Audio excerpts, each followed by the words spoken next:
Okay, so our three positions that we talked about are basically 1, 2, and 3.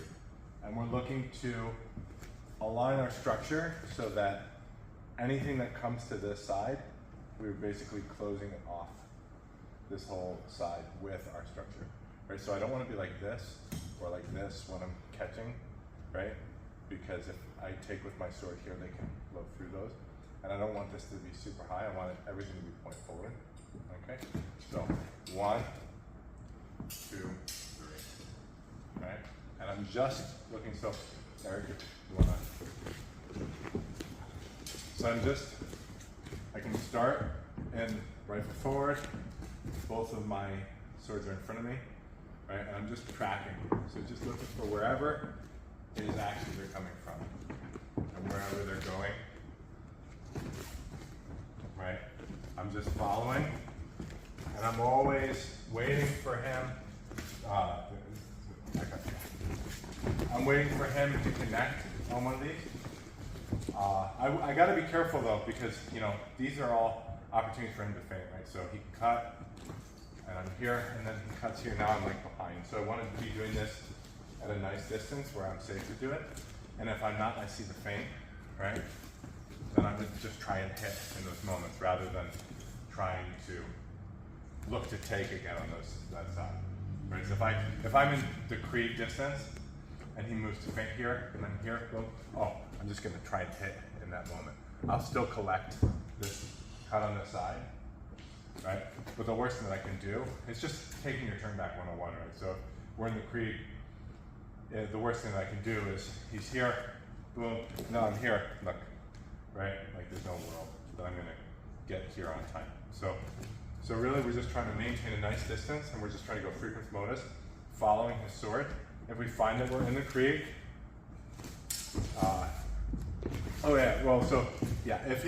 if he actually commits on any action, whatever it is, right, I can just hit with whatever that action is, right?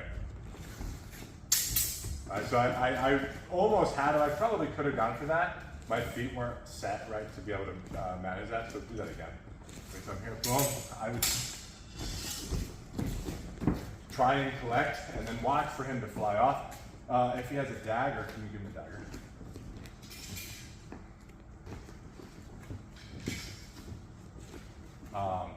So make this cut again.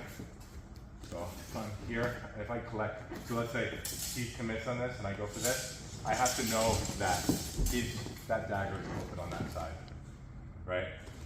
So I have to work in this, I have to chase the dagger opening as I create it, right? On this side it's a little safer, so if he throws this feint, so here, whatever, give me this, cut to this side, right? So here, I can come here, it's harder for him to get his dagger in the way because he's already extended, okay? So, but the goal here is just to come to our positions, wherever they be, depending on the cut, and then try and maintain our distance so that it's safe. And we find that it's not safe, right? So he feints, feint to this side, and then he goes, I'm just gonna try and take my turn back in those moments, rather than trying to defend. Because if I find myself trying to defend here again, boom, I'm here, like there's no world that I'm gonna make all those covers and get a strong taker, right? If he feints in the creek, I should be doing what, Nate? I should be trying to hit in this, right? All right. What we're talking about, if we want to like add a little bit of structure to the drill, just so that we have a clear sense of what's going on. Once we've established like, our ability to just respond frequency bonus to whatever he gives me, so I can move my sword into position. Notice how I never commit on a side until he's strengthening in that direction, right? So like, I'm kind of here, this kind of goes. I don't commit this sword to that side until he's strengthening. You see how I was here? I didn't commit here. His sword started coming this direction. I didn't commit here. I just kind of moved this down. And then when he changed direction, I was able to get my sword back on. Does that make sense? So is that part of it? So again, to give some structure to the drill, what we can do is we can turn this into like Sufetchen versus Krieg weakening. So if he starts with a feint at this distance, so it's a feint, so at this distance, what should I be doing here? I should be looking to take, right? At this distance. So, so he'll just give me that. So, boom, boom, and then I take it, right? Again. Right, I take it. So, if I get one feint at this distance, then my expectation is that I'm going to take on that side, right? And if he gets closer than that, right? So if he begins at a distance where that first feint, then this is too close. I should just be hitting him right away. I shouldn't even be wasting time with doing anything. Or like I could just be going this way, whatever I wanted to do. But the point of the drill is to know when it's appropriate for me to take versus when it's appropriate for me to seize the board. Okay? So the first feint could be from whatever side. So he comes to this side. Good. I move to take. So from here, if he feints again, what distance are we in?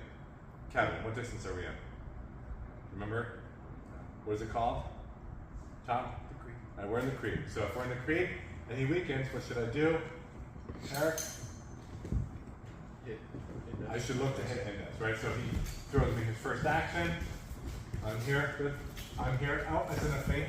And I'm hitting him. Does that make sense? So the first time, why I don't want to do that is because at the Sufetchen distance, right, it's not really safe for me to try and hit there because I don't really have a clean shot. Right, he's here, I go for this. Now I'm weak here. Like he has me on a beam, my sword is out of play. He can easily, do a lot of things. Yeah, there you go. You can duck underneath or do all sorts of things with this out of play. I want to save my hitter for a distance that is safe for me to commit because I know I'm going to score that hit touch. So now I'm just waiting. Tom is going to choose one feint or two feints, right? So one feint. So I'm just going to take a hit.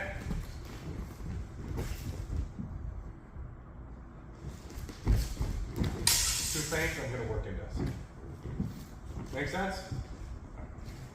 All right, go ahead.